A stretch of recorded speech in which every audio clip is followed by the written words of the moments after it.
राधे राधे, जय श्री कृष्णा। नमस्कार दोस्तों, स्वागत है आप सभी का मेरे YouTube चैनल आर के भक्ति में।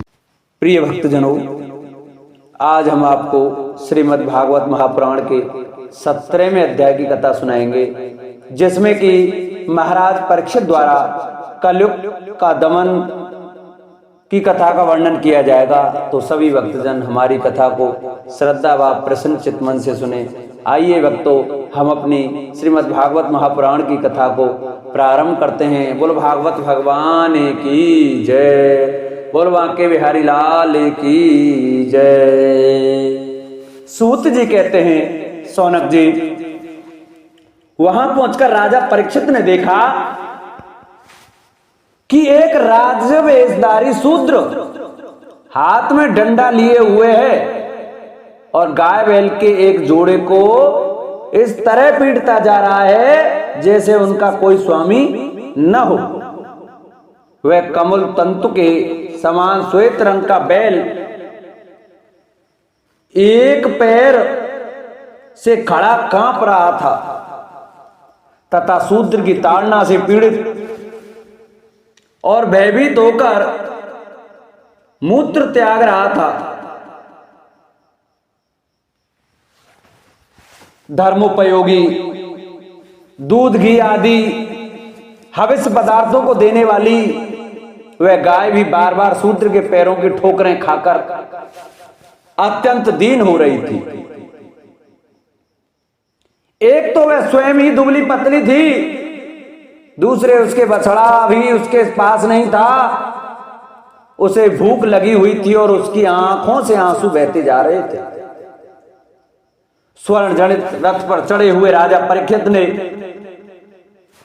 अपना धनुष चढ़ाकर मेघ के समान गंभीर वाणी से उसको ललकारा, अरे तू कौन है जो बलवान होकर भी मेरे राज्य के इन दुर्बल प्राणियों को बलपूर्वक मार रहा है? तूने नट की भांति वेश तो राजा का सा बना रखा है, परंतु कर्म से तू शूद्र जान पड़ता है। हमारे दादा अर्जुन के साथ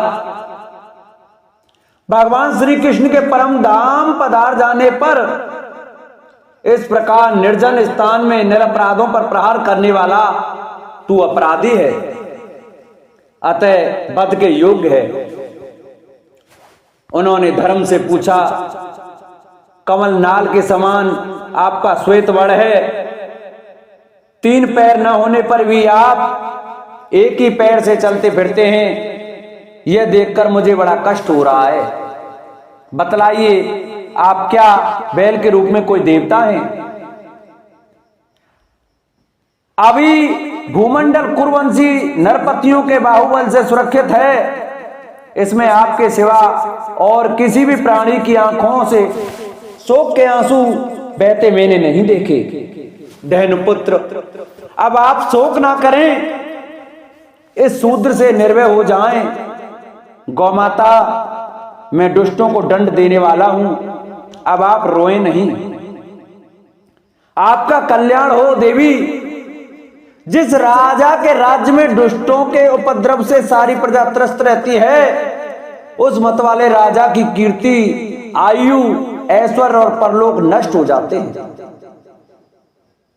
राजाओं का परम धर्म यही है कि वे दुखियों का दुख दूर करें। यह महादुष्ट और प्राणियों को पीड़ित करने वाला है, अतः मैं अभी से इसे मार डालूंगा। सुरभि नंदन, आप तो 4 पैर वाले जीव हैं, आपके 3 पैर किसने काट डाले? श्री कृष्ण के अनुयायी राजाओं के राज्य में कभी कोई भी आपकी तरह दुखी ना हो। वृषभ, आपका कल्याण हो, बताइए। आप जैसे निरपराध साधुओं का अंग भंग करके किस दुष्ट ने पांडवों की कीर्ति में कलंक लगाया है? जो किसी निरपराध प्राणी को सताता है, उसे चाहे वह कहीं भी रहे, मेरा भय अवश्य होगा। दुष्टों का दमन करने से साधुओं का कल्याण ही होता है। जो उदंड व्यक्ति निरपराध प्राणियों को दुख देता है, वह चाहे साक्षात देवता ही क्यों ना हो, मैं उसकी बाजूबंद से विभूषित भुजा को काट डालूंगा। बिना आपत्ति काल के मर्यादा का उल्लंघन करने वालों को शास्त्र अनुसार दंड देते हुए अपने धर्म में स्थित लोगों का पालन करना राजाओं का परम धर्म है। धर्म ने कहा, राजन, आप महाराज पांडु के वंशज हैं, आपका इस प्रकार दुखियों को आश्वासन देना आपके योग्य है, क्योंकि आपके पूर्वजों के श्रेष्ठ गुरुओं ने भगवान श्री कृष्ण को उनका सारथी और दूत आदि बना दिया था। नरेंद्र, शास्त्रों के विभिन्न वचनों से मोहित होने के कारण हम उस पुरुष को नहीं जानते जिससे क्लेशों के कारण उत्पन्न होते हैं। जो लोग किसी भी प्रकार के द्वैत को स्वीकार नहीं करते, वे अपने आप को ही अपने दुख का कारण बतलाते हैं। कोई प्रारब्ध को कारण बताते हैं तो कोई कर्म को, कुछ लोग स्वभाव को तो कुछ लोग ईश्वर को दुख का कारण मानते हैं। किन्हीं किन्हीं का ऐसा ही निश्चय है कि दुख का कारण ना तो तर्क के द्वारा माना जाना जा सकता और न वाणी के द्वारा बतलाया जा सकता। राजर्षि, अब इनमें कौन सा मत ठीक है, ये आप अपनी बुद्धि से विचार लीजिए।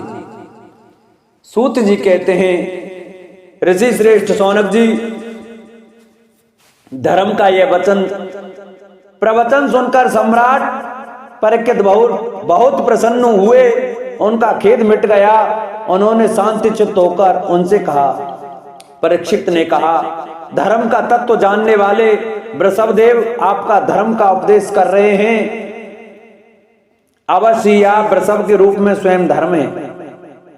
आपने अपने को दुख देने वाले का नाम इसलिए नहीं बताया है कि अधर्म करने वाले को जो नरक आदि प्राप्त होते हैं वे ही चुगली करने वालों को भी मिलते हैं।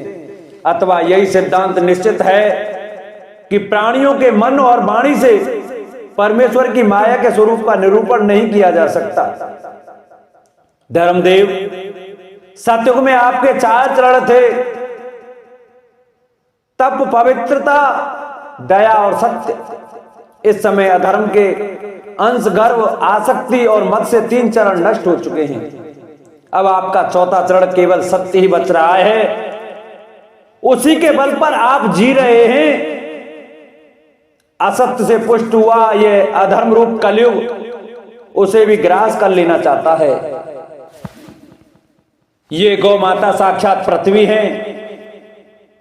भगवान ने इनका भारी बोझ उतार दिया था और ये उनके राशि राशि सौंदर्य बिखेरने वाले चरण चिन्हों से सर्वत्र उत्सवमयी हो गई थी। अब ये उनसे बिछुड़ गई हैं। वे साध्वी अब अग्नि के समान नेत्रों में जल भरकर यह विचिंता कर रही हैं कि अब राजा का स्वांग बनाकर ब्राह्मण 2 शूद्र मुझे भोगेंगे। महारथी परीक्षित ने इस प्रकार धर्म और पृथ्वी को सांत्वना दी और फिर उन्होंने अधर्म के कारण रूप कलयुग को मारने के लिए तीक्ष्ण तलवार उठाई। कलयुग ताड़ गया कि ये तो अब मुझे मार ही डालना चाहते हैं। अतः झटपट उसने अपने राज चिन्ह उतार डाले और भय विहल होकर उनके चरणों में अपना सिर रख दिया। परीक्षित बड़े यशस्वी, दीन वत्सल और शरणागत रक्षक थे। उन्होंने जब कलयुग को अपने पैरों पर पड़े देखा तो कृपा करके उसको मारा नहीं, अपितु हंसते हुए से उससे कहा। परीक्षित बोले, जब तू हाथ जोड़कर शरण आ गया है तब अर्जुन के यशस्वी वंश में उत्पन्न हुए किसी भी वीर से तुझे कोई भय नहीं है, परंतु तू अधर्म का सहायक है, इसलिए तुझे मेरे राज्य में बिल्कुल नहीं रहना चाहिए। तेरे राजाओं के शरीर में रहने से ही लोभ, झूठ, चोरी, दुष्टता, स्वधर्म त्याग, दरिद्रता, कपट, कलह, दंभ और दूसरे पापों की बढ़ती हो रही है। अतः अधर्म के साथ ही इस ब्रह्मवर्त में तू एक क्षण के लिए भी न ठहरना, क्योंकि यह धर्म और सत्य का निवास स्थान है। इस क्षेत्र में यज्ञ विधि के जानने वाले महात्मा यज्ञों के द्वारा यज्ञ पुरुष भगवान की आराधना करते रहते हैं। इस देश में भगवान श्री हरि यज्ञों के रूप में निवास करते हैं। यज्ञों के द्वारा उनकी पूजा होती है और वे यज्ञ करने वाले का कल्याण करते हैं। वे सर्वात्मा भगवान वायु की भांति समस्त चराचर जीवों के भीतर और बाहर एक रस स्थिर रहते हुए उनकी कामनाओं को पूर्ण करते रहते हैं। सूत जी कहते हैं, परीक्षित की आज्ञा सुनकर कलयुग सिर उठा। यमराज के समान मारने के लिए उद्दत हाथ में तलवार लिए हुए परीक्षित से वह बोला। कल ने कहा, सार्वभौम आपकी आज्ञा से जहां कहीं भी मैं रहने का विचार करता हूं, वहीं देखता हूं कि आप धनुष पर बाण चढ़ाए खड़े हैं। धार्मिक शिरोमणि, आप मुझे वह स्थान बतलाइए जहां मैं आपकी आज्ञा का पालन करता हुआ स्थिर होकर रह सकूं। सूत जी कहते हैं, कलयुग की प्रार्थना सुनकर स्वीकार करके राजा परीक्षित ने उसे 4 स्थान दिए। धूत, मदपान, स्त्री संग और हिंसा। इन स्थानों में क्रम से असत्य, मद, आसक्ति और निर्दयता, ये 4 प्रकार के अधर्म निवास करते हैं। उसने और भी स्थान मांगे, तब समर्थ परीक्षित ने उसे रहने के लिए एक और स्थान स्वर्ण धन दिया। इस प्रकार कलयुग के 5 स्थान हो गए, झूठ, मद, काम, बैर और रजोगुण। परीक्षित के दिए हुए इन्हीं 5 स्थानों में अधर्म का मूल कारण कली उनकी आज्ञाओं का पालन करता हुआ निवास करने लगा। इसलिए आत्म कल्याणकामी पुरुष को इन 5 स्थानों का सेवन कभी नहीं करना चाहिए। धार्मिक राजा, प्रजा वर्ग के लौकिक नेता और धर्मोपदेष्टा गुरुओं को तो बड़ी सावधानी से इनका त्याग करना चाहिए। राजा परीक्षित ने इसके बाद वृषभ रूप धर्म के 3 चरण तपस्या, सोच और दया जोड़ दिए और आश्वासन देकर पृथ्वी का संवर्धन किया। वे ही महाराजा परीक्षित इस समय अपने राज सिंहासन पर, जिसे उनके पितामह महाराज युधिष्ठिर ने वन में जाते समय उन्हें दिया था, विराजमान है। वे परम यशस्वी, सौभाग्य भाजन चक्रवर्ती सम्राट राजर्षि परीक्षित इस समय हस्तिनापुर में कौरव कुल की राज्य लक्ष्मी से शोभायान है। अभिमन्यु नंदन राजा परीक्षित वास्तव में ऐसे ही प्रभावशाली हैं, जिनके शासन काल में आप लोग इस दीर्घकालीन यज्ञ के लिए दीक्षित हुए हैं। महाराज परीक्षित का वर्तमान के समान वर्णन किया गया है। वर्तमान सामीप्य, वर्तमान वदा 18वें अध्याय राजा परीक्षित को रेंगे ऋषि का शाप। सूत जी कहते हैं, अद्भुत कर्मा भगवान श्री कृष्ण की कृपा से राजा परीक्षित अपनी माता की कोख में अश्वत्थामा के ब्रह्मास्त्र से जल जाने पर भी नहीं मरे। जिस समय ब्राह्मण के शाप से उन्हें डसने के लिए तक्षक आया, उस समय वे प्राणनाशक के महान भय से भी भयभीत नहीं हुए, क्योंकि उन्होंने अपना चित्त भगवान श्री कृष्ण के चरणों में समर्पित कर रखा था। उन्होंने सबकी आसक्ति छोड़ दी। गंगा तट पर जाकर श्री सुखदेव जी उपदेश ग्रहण किया और इस प्रकार भगवान के स्वरूप को जानकर अपने शरीर को त्याग दिया। जो लोग भगवान श्री कृष्ण की लीला कथा कहते रहते हैं, उस कथामृत का पान करते रहते हैं और इन दोनों ही साधनों के द्वारा उनके चरण कमलों का स्मरण करते रहते हैं, उन्हें अंतकाल में भी मोह नहीं होता। जब तक पृथ्वी पर अभिमन्यु नंदन महाराज परीक्षित सम्राट रहे, तब तक चारों ओर व्याप्त हो जाने पर भी कलयुग का कुछ भी प्रभाव नहीं था। वैसे ही तो जिस क्षण श्री कृष्ण ने पृथ्वी का परित्याग किया, उसी समय पृथ्वी में अधर्म का मूल कारण कलयुग आ गया था। भ्रमर के समान सारग्राही सम्राट परीक्षित कलयुग से कोई द्वेष नहीं रखते थे, क्योंकि इसमें यह एक बहुत बड़ा गुण है कि पुण्य कर्म तो संकल्प मात्र से ही फलीभूत हो जाते हैं, परंतु पाप कर्म का फल शरीर से करने पर ही मिलता है, संकल्प मात्र से नहीं। ये भेड़िए के समान बालकों के प्रति सूरवीर और धीरवीर पुरुषों के लिए बड़ा भीरू है। यह प्रमादी मनुष्यों को अपने बस में करने के लिए ही सदा सावधान रहता है। सौनकादि ऋषियों, आप लोगों को मैंने भगवान की कथा से युक्त राजा परीक्षित का पवित्र चरित्र सुनाया। आप लोगों ने यही पूछा था, भगवान श्री कृष्ण कीर्तन करने योग्य बहुत सी लीलाएं करते हैं, इसलिए उनके गुण और लीलाओं से संबंध रखने वाली जितनी भी कथाएं हैं, कल्याणकामी पुरुषों को उन सबका सेवन करना चाहिए। ऋषियों ने कहा, सौम्य स्वभाव सूत जी, आप युग युग जिए, क्योंकि मृत्यु के प्रवाह में पड़े हुए हम लोगों को आप भगवान श्री कृष्ण की अमृतमय उज्जवल कीर्ति का श्रवण कराते हैं। यज्ञ करते करते उसके धुएं से हम लोगों का शरीर धूमिल हो गया है, फिर भी इस कर्म का कोई विश्वास नहीं है। इधर आप तो वर्तमान में ही भगवान श्री कृष्ण चंद्र के चरण कमलों का मादक और मधुर मधु पिलाकर हमें तृप्त कर रहे हैं।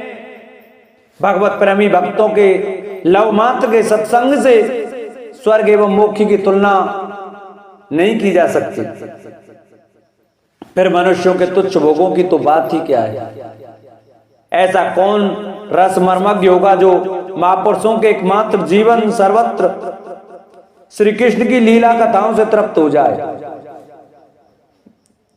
समस्त प्राकृतिक गुणों से अतीत भगवान के अचिंत अनंत कल्याण में गुणगानों का पार तो ब्रह्मा शंकर आदि बड़े बड़े योगेश्वर भी नहीं पा सकते। विद्वान, आप भगवान को ही अपने जीवन का ध्रुव तारा मानते हैं, इसलिए आप सत्पुरुषों के एकमात्र आश्रय भगवान के उदार और विशुद्ध चरित्रों का हम श्रद्धालु श्रोताओं के लिए विस्तार से वर्णन कीजिए। भगवान के परम प्रेमी महाबुद्धि परीक्षित ने श्री सुखदेव जी के उपदेश किए हुए जिस ज्ञान से मोक्ष स्वरूप भगवान के चरण कमलों को प्राप्त किया, आप कृपा करके उसी ज्ञान और परीक्षित के परम पवित्र उपाख्यान का वर्णन कीजिए, क्योंकि उसमें कोई बात छिपाकर नहीं कही गई होगी और भगवत प्रेम की अद्भुत योग निष्ठा का निरूपण किया गया होगा। उसमें पद पद पर भगवान श्री कृष्ण की लीलाओं का वर्णन हुआ होगा। भगवान के प्यारे भक्तों को वैसा प्रसंग सुनने में बड़ा रस मिलता है। सूत जी कहते हैं, अहो विलोम, जाति में उत्पन्न होने पर भी महात्माओं की सेवा करने के कारण आज हमारा जन्म सफल हो गया, क्योंकि महापुरुषों के साथ बातचीत करने मात्र से ही नीच कुल में उत्पन्न होने की मनोव्यथा शीघ्र ही मिट जाती है। फिर उन लोगों की तो बात ही क्या है जो सत्पुरुषों के एकमात्र आश्रय भगवान का नाम लेते हैं। भगवान की शक्ति अनंत है, वे स्वयं अनंत हैं। वास्तव में उनके गुणों की अनंतता के कारण ही उन्हें अनंत कहा गया है। भगवान के गुणों की समता भी जब कोई नहीं कर सकता, तब उनसे बढ़कर तो कोई हो ही कैसे सकता है। उनके गुणों की यह विशेषता समझाने के लिए इतना कह देना ही पर्याप्त है कि लक्ष्मी जी अपने को प्राप्त करने की इच्छा से प्रार्थना करने वाले ब्रह्मादि देवताओं को छोड़कर भगवान के न चाहने पर भी उनके चरण कमलों की रज का ही सेवन करती हैं। ब्रह्मा जी ने भगवान के चरणों का प्रक्षालन करने के लिए जो जल समर्पित किया था, वही उनके चरण नखों से निकलकर गंगा जी के रूप में प्रवाहित हुआ। यह जल महादेव जी सहित सारे जगत को पवित्र करता है। ऐसी अवस्था में त्रिभुवन में श्री कृष्ण के अतिरिक्त भगवान शब्द का दूसरा और क्या अर्थ हो सकता है, जिनके प्रेम को प्राप्त करके धीर पुरुष बिना किसी हिचक के दे गे आदि की दृढ़ आसक्ति को छोड़ देते हैं और उस अंतिम परमहंस आश्रम को स्वीकार करते हैं, जिसमें किसी को कष्ट ना पहुंचना और सब ओर से उपशांत हो जाना ही स्वधर्म होता है।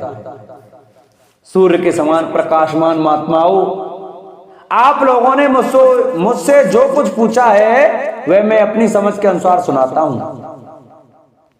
जैसे पक्षी अपनी शक्ति के अनुसार आकाश में उड़ते हैं, वैसे ही विद्वान लोग भी अपनी अपनी बुद्धि के अनुसार ही श्री कृष्ण की लीलाओं का वर्णन करते हैं।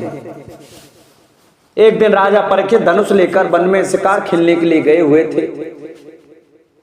हरिणों के पीछे दौड़ते दौड़ते वे थक गए और उन्हें बड़े जोर की भूख और प्यास लगी। जब कहीं उन्हें कोई जलाशय नहीं मिला, तब वे पास के ही एक ऋषि के आश्रम में घुस गए। उन्होंने देखा कि वहां आंखें बंद करके शांत भाव से एक मुनि आसन पर बैठे हुए हैं। इंद्रिय, प्राण, मन और बुद्धि के निरुद्ध हो जाने से संसार से ऊपर उठ गए थे। जागृत, स्वप्न, सुषुप्ति तीनों अवस्थाओं से रहित निर्विकार ब्रह्म रूप तुरीय पद में वे स्थित थे। उनका शरीर बिखरी हुई जटाओं से और कृष्ण मृग चर्म से ढका हुआ था। राजा परीक्षित ने ऐसी ही अवस्था में उनसे जल मांगा, क्योंकि प्यास से उनका गला सूखा जा रहा था। तब राजा को वहां बैठने के लिए तिनके का आसन भी ना मिला। किसी ने उन्हें भूमि पर बैठने को ना कहा। अर्घ और आदर भरी मीठी बातें तो कहां से मिलती। तब अपने को अपमानित सा मानकर वे क्रोध के वश में हो गए। सौनक जी वे भूख प्यास से झटपटा रहे थे, इसलिए एकाएक उन्हें ब्राह्मण के प्रति ईर्ष्या और क्रोध हो आया। उनके जीवन में इस प्रकार का यह पहला ही अवसर था। वहां से लौटते समय उन्होंने क्रोधवश धनुष की नोक से एक मरा सांप उठाकर ऋषि के गले में डाल दिया और अपनी राजधानी में चले आए। उनके मन में यह बात आई कि उन्होंने जो अपने नेत्र बंद कर रखे हैं, सो क्या वास्तव में इन्होंने अपनी सारी इंद्रिय व्यक्तियों का निरोध कर लिया है, अथवा इन राजाओं से हमारा क्या प्रयोजन है। यूं सोचकर इन्होंने झूठ मूठ समाधि का ढोंग रच रखा है। उन समीक मुनि का पुत्र बड़ा तेजस्वी था। वह दूसरे ऋषि कुमारों के साथ पास ही खेल रहा था। जब उस बालक ने सुना कि राजा ने मेरे पिता के साथ दुर्व्यवहार किया है, तब वह इस प्रकार कहने लगा, ये नरपति कहने वाले लोग उच्चिष्ट भोजी कौओं के समान संड मुंड होकर कितना अन्याय करने लगे हैं। ब्राह्मणों के दास होकर भी ये दरवाजे पर पहरा देने वाले कुत्ते के समान अपने स्वामी का ही तिरस्कार करते हैं। ब्राह्मणों ने क्षत्रियों को अपना द्वारपाल बनाया है। उन्हें द्वार पर रखकर रक्षा करनी चाहिए। घर में घुसकर स्वामी के बर्तनों में खाने का उसे अधिकार नहीं है। अतएव उन मार्गगामियों के शासक भगवान श्री कृष्ण के परम धाम पधार जाने पर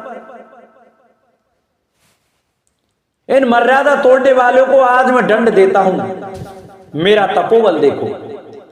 अपने साथी बालकों से इस प्रकार कहकर क्रोध से लाल लाल आंखों वाले उस ऋषि कुमार ने कौशिकी नदी के जल से आचमन करके अपनी वाणी रूपी वज्र का प्रयोग किया।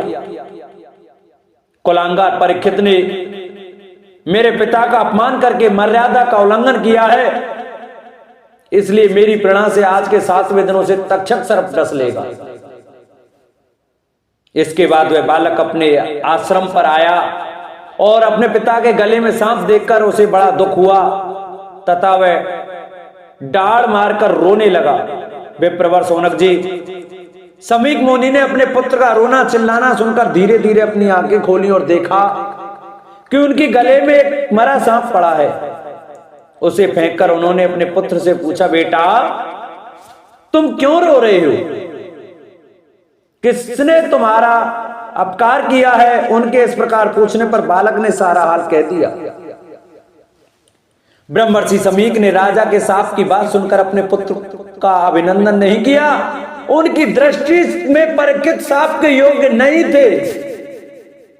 उन्होंने कहा, ओ मूर्ख बालक, तूने बड़ा पाप किया, खेद है। उनकी थोड़ी सी गलती के लिए तूने उनको इतना बड़ा दंड दिया। तेरी बुद्धि अभी कच्ची है। तुझे भगवत स्वरूप राजा को साधारण मनुष्य के समान नहीं समझना चाहिए, क्योंकि राजा के दुष्ट से तेज से सुरक्षित और निर्भय रहकर ही प्रजा अपना कल्याण संपादन करती है। जिस समय राजा का रूप धारण करके भगवान पृथ्वी पर नहीं दिखाई देंगे, उस समय चोर बढ़ जाएंगे और अरेखित भेड़ों के समान एक क्षण में ही लोगों का नाश हो जाएगा। राजा के नष्ट हो जाने पर धन आदि चुराने वाले चोर जो पाप करेंगे, उसके साथ हमारा कोई संबंध ना होने पर भी वह हम पर ही लागू होगा, क्योंकि राजा के न रहने पर लुटेरे बढ़ जाते हैं और वे आपस में मारपीट गाली गलौज करते हैं। साथ ही पशु, स्त्री और धन संपत्ति भी लूट लेते हैं। उस समय मनुष्यों का वर्णाश्रम, चार युक्त वैदिक आर्य धर्म लुप्त हो जाता है। अर्थ, लोभ और काम वासनाओं के विवश होकर लोग कुत्तों और बंदरों के समान वर्ण संकर हो जाते हैं। सम्राट परीक्षित तो बड़े ही यशस्वी और धर्म धुरंधर हैं। उन्होंने बहुत से अश्वमेध यज्ञ किए हैं और वे भगवान के परम प्यारे भक्त हैं। वे ही राजर्षि भूख प्यास से व्याकुल होकर हमारे आश्रम आए थे। वे साप के योग्य कदापि नहीं है। इस नासमझ बालक ने हमारे निष्पाप सेवक राजा का अपराध किया है। सर्वात्मा भगवान कृपा करके इसे क्षमा करें। भगवान के भक्तों में भी बदला लेने की शक्ति होती है, परंतु वे दूसरों के द्वारा किए हुए अपमान, धोखेबाजी, गाली गलौज, आक्षेप और मारपीट का कोई बदला नहीं लेते। महामुनि समी को पुत्र के अपराध पर बड़ा पश्चाताप हुआ। राजा परीक्षित ने जो उनका अपमान किया था, उस पर तो उन्होंने ध्यान ही नहीं दिया। महात्मा का स्वभाव ही ऐसा होता है कि जगत में जब दूसरे लोग उन्हें सुख दुख आदि द्वंद्व में डाल देते हैं, तब भी वे प्राय हर्षित या व्यथित नहीं होते, क्योंकि आत्मा का स्वरूप तो गुणों से सर्वथा परे है। बोलो भागवत भगवान की जय। आज की कथा का विश्राम हम यहीं करते हैं। कल हम आपको परीक्षित का अनशन व्रत और सुखदेव जी का आगमन की कथा सुनाएंगे। तो सभी भक्तजन हमारी कथा को प्रतिदिन श्रद्धा भाव और प्रसन्न चित्त मन से सुने। जो भक्त हमारे चैनल पर नए आए हैं, जिन्होंने अभी तक चैनल को सब्सक्राइब नहीं किया है, वो हमारे चैनल को सब्सक्राइब कर वीडियो को लाइक करें और कमेंट में ओम नमो भगवते वासुदेवाय, जय जय श्री राधे अवश्य लिखें। बोलो भागवत भगवान की जय।